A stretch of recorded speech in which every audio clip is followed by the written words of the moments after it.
Well, on a Friday morning, we always appreciate the time of someone willing to come in to the studio for a half-hour long-form conversation. And given the tragedy this week, we are glad to welcome in and say good morning to Mike Nichols. He is a retired lieutenant colonel, a 22 years Army combat helicopter pilot as well, who grew up in Bethany. He's now on the Kansas side of the state line, and he flew that route over the Potomac multiple times. He joins us in studio on KCMO. Mike, good morning. Good morning.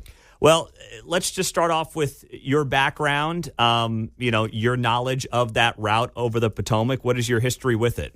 I did two tours, one at Fort Belvoir and one at Joint Base Andrews, back in the late 80s, early 90s. Mm-hmm.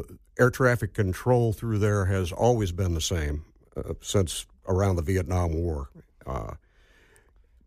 Military pilots fly through there all the time. So do D.C. police officers, Coast Guard. Everybody has to follow the same rules. Okay. And those rules are so that it's easy for airliners to track helicopters, to spot them coming through the area. We fly the route over the Potomac. We hug the East Shore because the inbound traffic from the south, as it crosses the east bank of the Potomac, has a hard deck of 400 feet.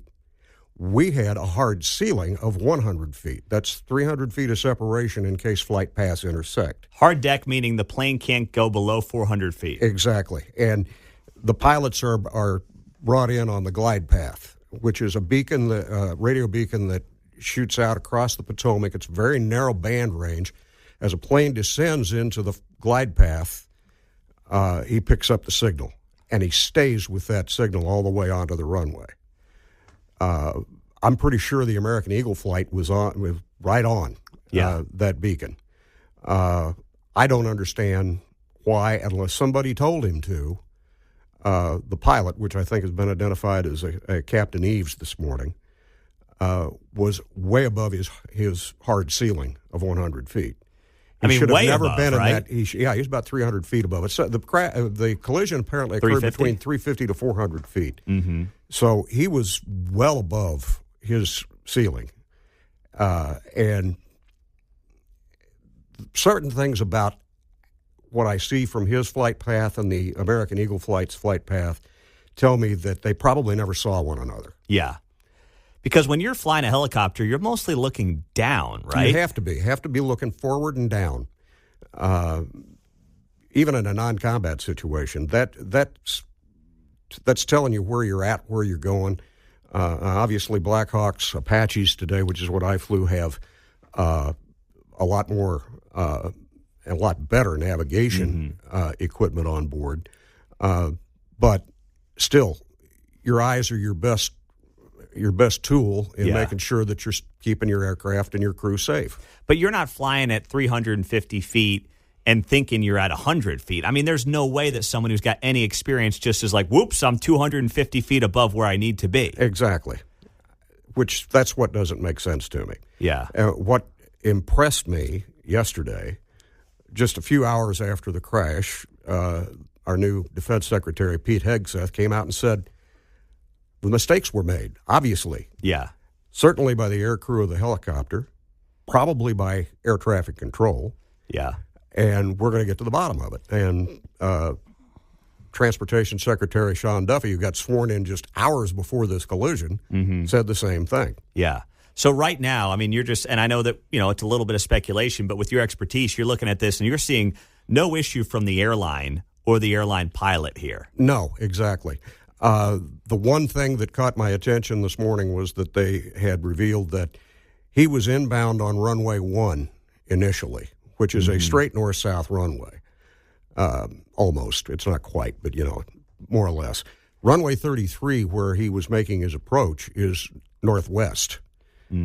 Had he not been switched off runway 1, which from what I understand was because there was a plane delay in getting off the runway. They wanted to keep the flights inbound coming in instead of having him go around again.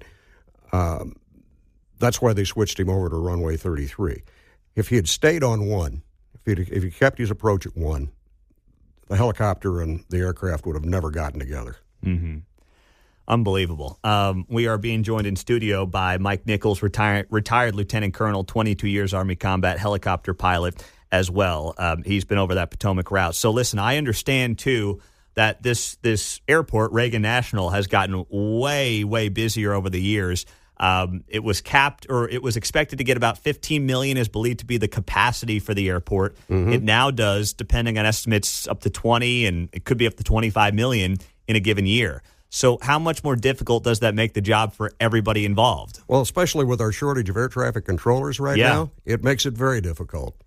And with one guy working two positions, he's not working either one well in the air traffic control tower. We haven't heard the complete release of the audio tapes, excerpts of it. We don't know what was said to the helicopter pilot, what was said to American. But that'll American come Eagle out, flight. right? That will come out. Yeah, we'll get all that. Yeah, and with Duffy and Hegseth making their promises yesterday, I think it'll be out pretty quickly, too. Yeah. But one of the things that makes that confusing, too, is that military aircraft coming through a commercial airspace are operating on UHF frequencies. Commercial aircraft operate on VHF frequencies. So when an air traffic controller hears from a military aircraft coming through his control area, he's having to use both UHF and VHF, which is automatic. Okay. They just push a button and they're talking on both frequencies. Problem is, unless he relays information to the air crew on board a commercial airliner, they don't hear what the military pilot is saying. The commercial airliner does not hear what the military guy is saying. Right. It has to be relayed by the air traffic controller. Now, I imagine that's due to security issues? Yeah, exactly. Is that something you think deserves to be looked at and maybe reevaluated, or are there reasons why those should be separate? I think there are definite reasons that they should that's what I would remain think too. Separate. Yeah. If you've got a national emergency that you don't necessarily want the public to know about right now, you don't want everybody to know that there's a dozen military aircraft in the air. Yeah, I understand why they are separate. The problem is the communication line. If you're short air traffic controllers to begin with, you've got a middleman or middlewoman who has to do the work on both ends. Exactly. Yeah. Interesting. Okay. Yeah. So with that, I mean, I'm just thinking about ways that communication is different or changed. I've got someone here on the text line who I thought had a interesting point. I just lost it here. It was right in front of me. Ask Mike if the Blackhawk has remote control capabilities in any way. I knew that was going to come up. Okay. No. Okay. A lot of speculation I saw on crazy social media yesterday that this plane was deliberately flown into the American Eagle airline. Yes. No way, right? No. I mean, but listen, people love that kind of conspiracy theory stuff. But what it's really about, I mean, first off, the perfect storm I'm seeing is commercial pilots. It's not like you're looking in your rearview mirror, right? I mean, they are focused in, especially with this runway on this route.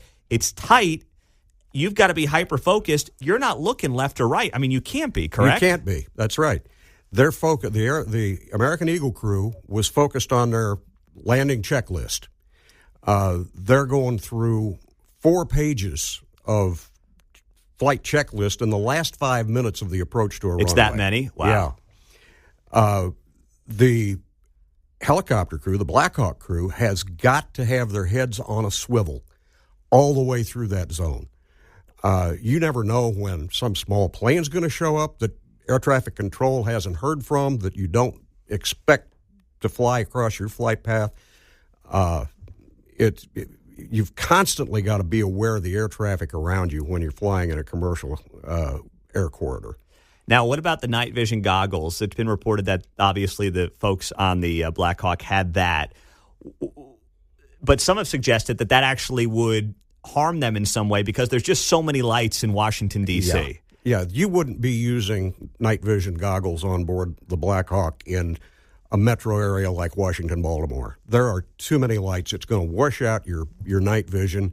They didn't even take those out of their case, I wouldn't think. Okay. If they were, the only reason that you'd have those out on a Blackhawk at all on a training mission is if you're out over a rural area and you're checking your night vision flight rules.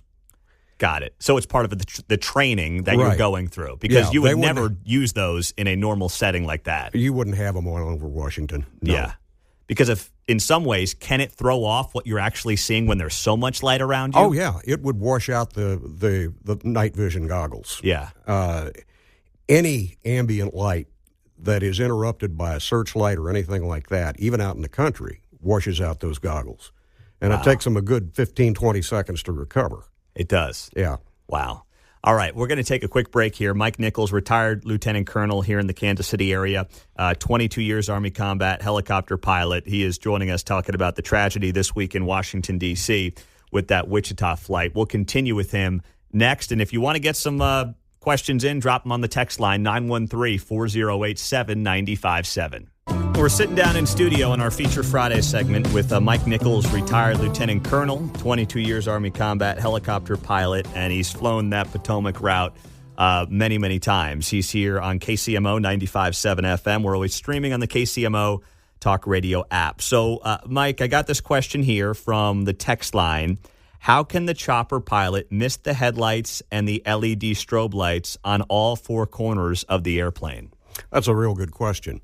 A lot of people don't know that in a helicopter, your aircraft commander is in the right seat, not the left. Okay. Now, this is a training flight, too. Yeah. So they're probably both aircraft commanders. They're checking each other out. Mm-hmm. Not sure which was in control of the aircraft at the time. That'll come out later. But if the aircraft commander is operating the aircraft in the right seat, his left seat is going to be watching aircraft around him. He's going to be monitoring the radio, things like that. But you've got to keep in mind that American Eagle, even though it's coming in for a landing, it's not going 500 miles an hour anymore. It's still going 200 miles an hour. Yeah. It's going to flash into their path before anybody can even see it. How fast is that helicopter going? From what I've heard, it was doing about 110 knots, which is about 120 miles an hour. So you're going 120. You got something coming in at 200. I mean, by the time you see that thing, it's too late. Yeah. If you see it at all. If you see it at all, they're gonna have a closing speed of 320 miles an hour. They're both going to be covering a quarter of a mile in just a couple of seconds. Yeah. So it's not surprising to me that he didn't see that aircraft coming. Now, can you talk about the Potomac River itself and just flying in from a commercial perspective or from a helicopter perspective?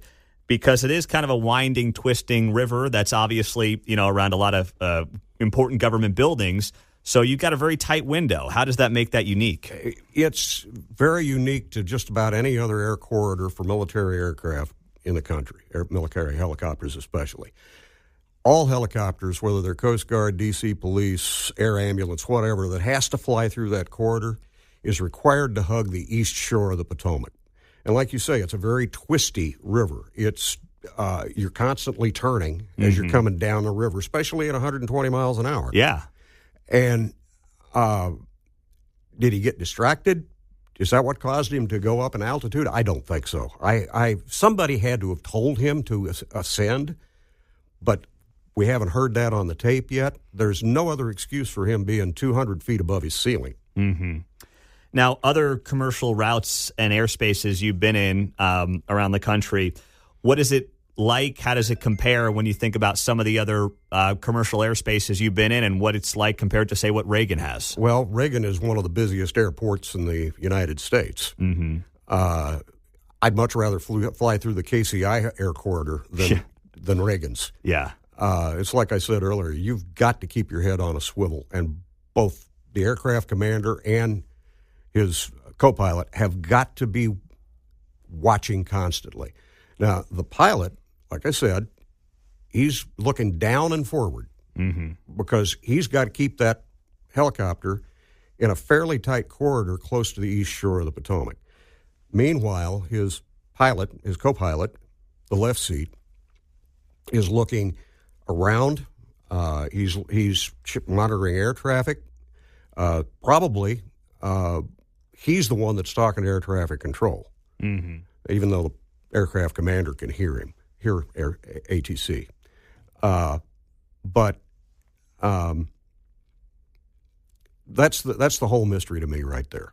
How does he get 250 feet above his ceiling if he's paying attention to what he's doing, or if somebody hasn't told him he needs to ascend? When you're I imagine you're sitting in there in that helicopter, and is it kind of like looking at your dashboard on a car where you know how far above sea level you are? I mean, does it say kind of like it would say miles per hour for us in a car? It says you're 350 feet above. It's pretty obvious. Apaches and Blackhawks both have a heads-up display that displays all that information on it. Now, it's like a TV screen in my truck. Got it. So the helicopter's you're saying hug the eastern shore of the river, right? Right. But it seems to fly right across it. It came across the island just north of the airport, and it seemed to me that you're right. The flight path seems to indicate that it turned to the center of the river. Now, the air traffic controller had told him to be aware of traffic. Yeah. And he acknowledged that he had the traffic in sight. But there were two airplanes in that area, the one they hit and one that had just taken off and was probably half a mile downriver from them and ascending rapidly. So I don't think that aircraft would have caused them to ascend. Yeah. It had to come from air traffic control, or they just weren't paying attention, one or the other. So what about when it comes to just the trust level that has to exist between commercial air, military, and air traffic control? I mean, we know that they have been short manpower for a long time. I got to imagine that this creates a difficult situation for all three of those sectors right now, and that's something that hopefully does end up getting addressed. How important is it to make sure that everyone's trusting everyone in these moments? I have to assume when I'm flying a military helicopter through commercial airspace that the air traffic controller that I'm talking to knows what he or she is doing. I've got to believe in them. Mm-hmm. I've got to believe they're keeping the safety of my bird in mind just as well as all of the other aircraft that they're handling. Mm-hmm. And if right now, after this yesterday, I don't know how much trust any pilot, commercial or military, is going to have in air traffic controllers. So do you think a short-term solution here would be to get these training sessions away from Reagan? Does that at least help in the short and maybe long term? I think that would probably be one of the first steps that Secretary Hegseth takes, is to order that those flights no longer go through there. You're going to have to find some other way to train in urban nighttime missions. That's probably not the best place to do it after all that's happened yesterday. And that's so that's the point of those. It's to train for urban nighttime missions if you're in, overseas, wherever, right? If you're flying a Black Hawk in Iraq somewhere in a heavily populated area. That's the point of them. Exactly. Wow. Is there a place that seems obvious to you to do that? I think probably Miami International. Now, obviously, that's too far for anybody out of Fort Belvoir to go. But all training flights probably ought to be moved down there. They're used to Fort Rucker flights, the training center for all military. It's an Army base. Mm-hmm. Just got renamed Novacell for a Medal of Honor winner. But they fly all over the Southeast on their training flights. And you're talking pilots that are just starting out, learning the trade of flying a combat aircraft. Miami International's used to them. I think that would be the safest place to do it. Huh. Mike, this is outstanding. Thank you so much for coming in and sharing some of your expertise with us, and we'd love to talk to you again as the story unfolds. You bet.